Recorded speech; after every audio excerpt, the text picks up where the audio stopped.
Hello കൂട്ടുകാരെ, മഴ തോരും മുൻപേലെ ഇന്നത്തെ എപ്പിസോഡിൽ വീണ്ടും വൻ ടെസ്റ്റുകളാണ് ഉണ്ടാകുന്നത്. അനാഥാലയത്തിൻ്റെ കാര്യങ്ങളൊക്കെ അങ്ങ് മറന്നേക്കാൻ വലിയപ്പച്ചൻ പറയുമ്പോൾ അത് അത്ര പെട്ടെന്ന് കഴിയില്ല എന്ന് അലീന തുറന്നടിച്ച് പറയുന്നതുണ്ട്. അല്ലെങ്കിൽ തന്നെ അനാഥാലയം മറക്കണ്ടെങ്കിൽ അലീന ഇല്ലാതാവണമെന്നാണ് പറയുന്നത്. അതുപോലെ ലാലിച്ചിന്റെ മകൾ തന്നെയാണോ അലീന എന്ന സംശയം ആ വീട്ടിലെ ജോലിക്കാർക്കിടയിൽ വലിയൊരു ചർച്ച തന്നെ ഉണ്ടാകുന്നുണ്ട്. വലിയപ്പച്ചൻ ലാലിച്ചന്റെ അനിയനോട് സംസാരിക്കുമ്പോൾ അനിയൻ ചോദിക്കുന്നുണ്ട്, നെറ്റിയിൽ എഴുതി വെച്ചിട്ടുണ്ടോ ലാലിച്ചന്റെ മകളാണ് അലീന എന്നും ചോദിക്കുന്നുണ്ട്. അങ്ങനെ വലിയപ്പച്ചനും മറ്റുള്ളവരും തമ്മിലുള്ള ഒരു വാദപ്രതിവാദങ്ങൾ മുറുകുകയാണ് ഈ എപ്പിസോഡിൽ കൂടുതലായും ഉള്ളത്.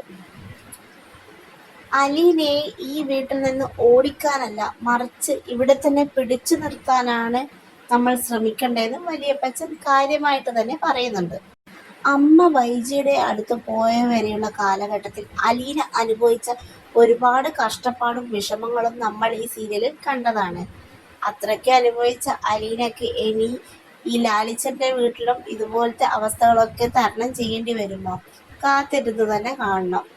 ലാലിച്ചന്റെ മകൾ തന്നെയാണോ എന്ന് മറ്റുള്ളവർക്ക് ഇപ്പോഴും നിലനിൽക്കുന്ന സംശയങ്ങളൊക്കെ അലീന എങ്ങനെ തരണം ചെയ്യുമെന്ന് നമ്മൾ കാത്തിരുന്ന് തന്നെ കാണേണ്ടി വരും. ആ കുടുംബത്തിൽ തുടർന്ന് ജീവിക്കാൻ അലീന ഇനി എത്ര കഷ്ടപ്പെടേണ്ടി വരും? തീർച്ചയായും തുടർന്നുള്ള എപ്പിസോഡുകൾ അലീനയുടെ ജീവിതത്തിൽ വളരെ നിർണായകമായവയാണ്. നിങ്ങളുടെ അഭിപ്രായത്തിൽ അലീനയ്ക്ക് ഇവിടെ നീതി ലഭിക്കുമോ? താഴെ കമന്റ് ബോക്സിൽ തീർച്ചയായും രേഖപ്പെടുത്തണേ. ഇതുപോലെ പുതിയ പുതിയ വിശേഷങ്ങൾക്കായി ചാനൽ ഒന്ന് സബ്സ്ക്രൈബ് ചെയ്തേക്കണേ.